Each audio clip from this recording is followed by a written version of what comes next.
నల్లమల్ల అందాలను మరింత చేరువ చేసేందుకు ఏపీ ప్రభుత్వం కీలక అడుగులు వేస్తోంది. ప్రకృతి ప్రేమికులను ఆకట్టుకునేలా నంద్యాల జిల్లా వెలుగోడు అటవీ ప్రాంతంలో కొత్తగా జంగిల్ సఫారీ అందుబాటులోకి వచ్చింది. దట్టమైన అడవులు, పచ్చని ప్రకృతి, వన్యప్రాణుల సందడి దగ్గర నుంచి వీక్షించేలా 18 కిలోమీటర్ల మేర ఈ సఫారీ ప్రయాణం సాగుతోంది. తక్కువ ఖర్చుతోనే పర్యాటకులను ప్రకృతి అనుభూతిని అందించేందుకు అధికారులు ప్రత్యేక రుసుములు నిర్ణయించారు.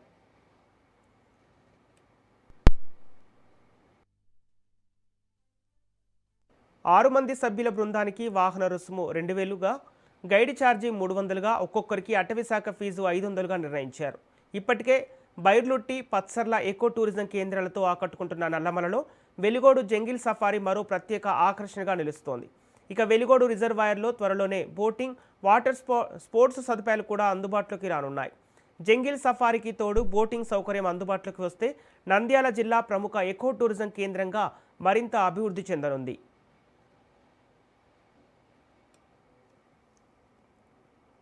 ఆంధ్రప్రదేశ్ రాష్ట్రంలో ఉన్న నాజనసాగర్ Srisailam tiger రిజర్వ్లో project tiger Atmakur division ప్రదీలు ఆ ఏరియా సంబంధించిన ఏరియాలు మనకి వెల్గోడులో ఈ నల్లమల జంగిల్ సఫారీ వెల్గోడ్ అని ఒక పేరుతో మన ఒక సఫారీ ట్రాక్ అనేది ఏర్పాటు చేయడం జరిగింది. ఈ వెల్గోడ్లో NH 167కి మన నేషనల్ హైవే నుంచి స్టార్ట్ చేసుకొని మన బఫర్ ఏరియా వరకు అనేది టోటల్గా తిరిగి దాంట్లో మన వెల్గోడ్ బ్యాలెన్సింగ్ రిజర్వాయర్ దాంట్లో మనకి గ్రాస్ ల్యాండ్స్ ఉండడం జరుగుతుంది. అక్కడ ఒక వాచ్ టవర్ దీనికోసం ప్రత్యేకంగా మనం ఏర్పాటు చేయడం జరిగింది. సో అక్కడ వెళ్ళి అక్కడ నుంచి యాక్షన్ అంటే టోటల్ మన నల్లగాల్వ చెరువులో కూడా ఏంటంటే మనం సఫారీ వెహికల్ని మనం తీసుకొని వెళ్ళి బయటికి రావడం అలాగే మనం ప్లాన్ చేయడం జరిగింది. ఇది మనకి national tiger conservation authority guidelines ప్రకారంగా మనం దీన్ని ప్లానింగ్ చేయడం జరిగింది. ఇది పూర్తిగా మనకి టైగర్ రిజర్వ్ బఫర్ ఏరియాలో పడుతుంది.